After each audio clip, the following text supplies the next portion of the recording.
I am at a home of an Iranian citizen living here in Warsaw, Poland, to talk about what's currently happening in Iran. Reyhane Mansouri, welcome to TVP World, and thank you so much for hosting us here at your home. Thank you so much for coming here and covering this topic. Now, we've been hearing about these massive protests in Iran, the regime cracking down on protesters, killing people, and also shutting down internet access in the entire country. So can you tell us what's going on there right now? So, as you said, it's, I think, 16 days now that this protest has been going, and it started smaller, then it grew really big, millions of people on the street, and the day they cut the internet and digital blackout happened, we Iranian outside Iran knew what will happen in Iran, because it's not something new. It happened also 6 years ago, that 3 days they cut the internet, and 10 days they cut the internet, and only in 3 days they killed 1,500 people that time. And the scale of protests then and now, it's not comparable. There it was like very smaller than what is today in Iran. So, as you said, we knew that they will be killing people, and we didn't have any connection with our family, with our friends, with anyone. And you know, I'm not worried for only my family, only my friends. I worried for 80-something million people. They are all my people. They are my family. I feel for all of them. So it's really moving what is happening in Iran. I have cried a lot during these days, but at some point I stopped crying. I talked to myself. They are risking their lives. So the least I can do is that to don't be sad, don't grieve yet, just be strong and stay fighting. So that's why we need to do this. And the government, like the Islamic Republic regime in Iran, is a brutal dictator. Because whoever protests against them, for the law that they have, it means they are protesting against God. That's why they think they can kill everyone, they can execute everyone. So they won't stop. Like for them, even a bit, it's not important, the life of Iranian. I'm serious, I'm not exaggerating this. I was there 15 years ago, I was in the protest, I know how it looks like. They don't care, they just kill, like with war gun, not with like, I don't know, like a toy gun or something, but it's real, it's what is happening. It's just like 15 years ago, one of my classmates was blind because they shoot like this, like in face to face. Like they really don't care. That's what is happening in Iran now in a very bigger scale, because the number of people was more in Iran on streets. And I know that the Islamic Republic has felt they are not blind. They see they don't have the power anymore. Their support is the minimum that it has been during these 47 years. Iranian really wants to have the power of their own life, and they cannot with this government. We cannot choose what to do. We cannot have a good economic system. Like the salary of one, like the average salary, I will say in zloty, and I will try to make it sense, is 300, 400 zloty per month. That's about 100 euro, right? Yes, exactly, 400, less than 100, because now the value is down there, so it's around 80 euro. And that's why these protests began in the first place, yes, right? Exactly. This is the thing that people they cannot leave. So what they can do? This is the only option. They need to change the regime. They want the country to be free, to be out.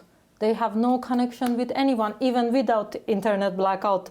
The Iranian, the sanction that it's on Iran, it's because of Islamic Republic. If they are gone, we won't have any sanction. So that's what people want. Now, before we spoke, I asked you if you weren't concerned about showing us your face and sharing your name, and you told me that you have a very specific reason why you're already past that point. Can you tell me again? Yes, like my mom called me a few days ago. Like, not called me actually, it was like indirect connection. Someone could connect through Starlink. WhatsApp them, and they could call my mom and ask what they are doing. And they said that we are full of hope. We want to change this, no matter the cost. We will do everything for this. And also, she told me that my brother was arrested during one of the protests a few days ago. I really don't know which day exactly, because I didn't talk with them long and I don't have that many information. But yeah, so he's in jail. And my mom was not worried about that. She was more worried about what if this Islamic Republic is not end now. So I saw that people in Iran are willing to change the regime in any cost. So why me here don't risk? So I would risk whatever I can to just help them to be their voice. They don't have voice now. There are videos coming out, but honestly, I cannot trust them. Because why is that? Because the internet is short, and the videos that are coming out, some are from the people. I agree with this. I'm not saying that this is not happening, but Islamic Republic is releasing the news that they want to be released. So recently, the number of videos of killing, of like people being killed, is way more than the number of videos of the protester. I don't know if you see this difference now. Before it was more about the protest. I'm not saying they are not killing. I know that they are killing. I know they killed more than 12,000 people. This I know, and I'm not doubting this. But the thing is that they are not showing the other part, that people still are protesting. They don't want to show the protest because they want to exactly. show that they are killing people to get them to stop. Exactly, to make the international politicians to talk with them again, to make some agreement. They use every time this technique that they kill people. So like European Union, US, UN, they ask them to stop killing people, and they get something from them, and they stop killing people for a few months, and then again. So this is something that it won't change, it won't stop. They will continue killing Iranian no matter what happened. If it stopped now, 1 month later, people still will come to street because they cannot leave. They don't have no other option. So then they still will kill them. Now, when it comes to the internet shutdown and communication with the outside world, I mean, you've just said that you were able to somehow communicate with your mom, but how difficult is it actually? When you don't have a news, like not just me, millions of Iranians are living abroad, but I'm talking about myself. I cannot sleep. I go to sleep around like 3, 4 a.m. I wake up at 6, 7 because my brain don't shut down. It want to check the news all the time. I'm just looking for some good news, some news about this, like ending this Islamic Republic, something about people stop being killed, some whatever news, and it's not there. So I cannot sleep. Yesterday, I think I ate one bread, and then at night I remembered that, I didn't eat today. Like my whole power and mind is like focused on Iran, especially because we don't have news from anyone that we trust. Yeah, so if I could talk with my mom, with my family, with other friends, then I would feel more comfortable. And yesterday, finally, the phone line start working for some time. I don't know if it's still working or not. I haven't checked. But yesterday, and not from, we couldn't call Iran, but from Iran they could call us. So first of all, this is not something we could trust. Right. Because why they can call us, we cannot call them. And if they are listening to our conversation. So my mom called me yesterday. We talk around 2 minutes, I think, or less. Only 2 minutes. Yeah, because first of all, it's super expensive for them to call me, and they are not rich people. They don't have that many money. And I'm even looking for a way to send them money because I know that they cannot afford living now. And it was only 2 minutes, and she said that my brother is in jail. She asked me to don't worry. I cannot listen to her. I'm worried 24 hours a day. I cannot stop worrying. And then the good thing about it is that she knows where is my brother, because most family, they don't know When people are arrested in Islamic Republic, they don't tell the families for months sometimes. That no one knows where are their beloved people. And the luck, I would call it, is that my mom and other people were behind my brother when he was arrested. So they followed the car and they went to see where they are taking him. This is why they know. This is what my mom told me. And after I hearing this, first I cried. I'm not going to lie, but I cried a lot. And then I was like, okay, she said they have hope. So I cannot be hopeless. Wow. I need to stay hopeful as well. Can you tell me how, is it dangerous to communicate with the outside world as well? I've been hearing reports about the regime going door to door, searching for these Starlinks because they don't want these messages to be coming out. Yeah, it is risky. Like, that's why I also don't wanna like push my family and friends to call or send videos or say what is happening. We didn't even name the protest. We didn't say protest. We didn't say Islamic Republic. My mom tried to say in like very closed that it's not clear if someone is listening, because this is what Islamic Republic does. They are just looking for smallest thing that they can put you in jail and they can kill you. And the thing is that I'm worried what can happen to, for example, my brother and all other people in jail is that they torture them. And during this torture, they want them to say they are connected with US or Israel. They just want you to say these two words. Okay. And they tell you that if you say this, we will let you go. You say that they forced you to do this and we will let you go. And then if you say it, it's death sentence.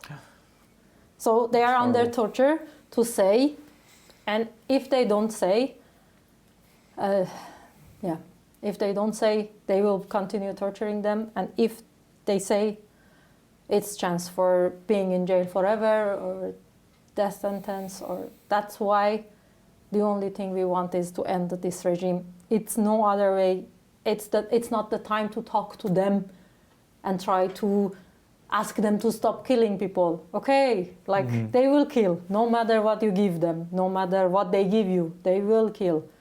They will continue killing people. So it's now the time to stop just talking to them and recognizing them as they are not Iranian government. Now there's been a lot of attention on Iran. I mean, the eyes of the entire world are on Iran right now. And there is a lot of talk, you've mentioned Israel and the United States. There is a lot of talk about the potential intervention from the US or from Israel. Is this something that you would welcome? Do you want any foreign intervention if it would mean the fall of the regime, or would you prefer for the country to do it? We are willing to pay any cost to this happen, as I told you from the beginning. The only goal is to end this regime. Iranian with different background, with different beliefs, now we are all together, like really people that we never even wanted to talk with. We are connected now. We are all one to just end them, and we don't like care about the cost. So for example, if Iranian from inside want to end the Islamic Republic regime, as we know, in just few days, 4 days, at least 12,000 people were killed. So the cost is this much. So if someone attack, so if you calculate the cost, Iranians are thinking this way, that which way is the least cost for us right now to just end the regime. Right. If US can intervene, if Israel can do, if Europe can do, we don't care who can help. Just we need help. We cannot do it by ourselves in low cost. It's like really high cost we are paying, like not me, Iranian who are in Iran, like they are paying their life, and how many life we can get. We don't have guns. We cannot fight against them. There are people that they want to be republic after them. There are people that they want to be monarchy after them. We don't talk about it now. We said that, okay, we all be one voice to end them, and then later we will decide. Like, sure. You know what? It is like now we have only darkness in Iran with Islamic Republic. But if they go, no matter how, there is one dot of light that we can catch it. But now we don't have even that one. So that's why if someone can help, whatever, however, we are welcoming the help. That's why we are going to US embassies in all over the world. People in US, they are going to close to presidential White House to ask for help, because we are, I don't know the word even. I cannot come with the word. We are not hopeless, but we are, we really don't know what else to do. Right. We are like lost, so I think we need help. And you said you were at the protest 15 years ago, that you've seen the protest, in 2022. Is there something fundamentally different here about these protests? I mean, we've seen protests in the past and they've been dealt with by the regime, and it seemed like everything was going in a circle. But it does seem like something is different now, right? It is, exactly. When even we talked with my mother that the number of people who are like involved in this is not comparable with before. To be honest, I hear the name of some cities that I've never known they exist, and they are on the street. So this means this is huge. That's why we are saying that this is not a protest, it's a revolution. It's all country. It's like in smallest city that, I know that when we say smallest city, it's so different with your scale. Because in Poland, city with 50,000, they are not that small. But for us, if a city has 50,000, it's really small city. For example, there is 90 million Iranians. Around 90 million, right? yes. So it's like Tehran has between 15 to 20 million people. So for us, a city with 50,000, we never heard about it. So that's why I see it's different. It was this Abdanan, the city that I think you saw the video that they put the rice out up. That one that got to be a symbol because they wanted to give people food to go home. And they torn the rice and they put it on air that we don't want food, we want freedom, we want future. That city has 45,000 population. And during the protest, 30,000 people were out.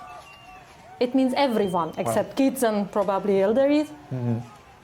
30,000, and they got the city. They took over city, but they cut the electricity, they cut water for them. And now we don't know what happened to them. What is happening? There is no news about them.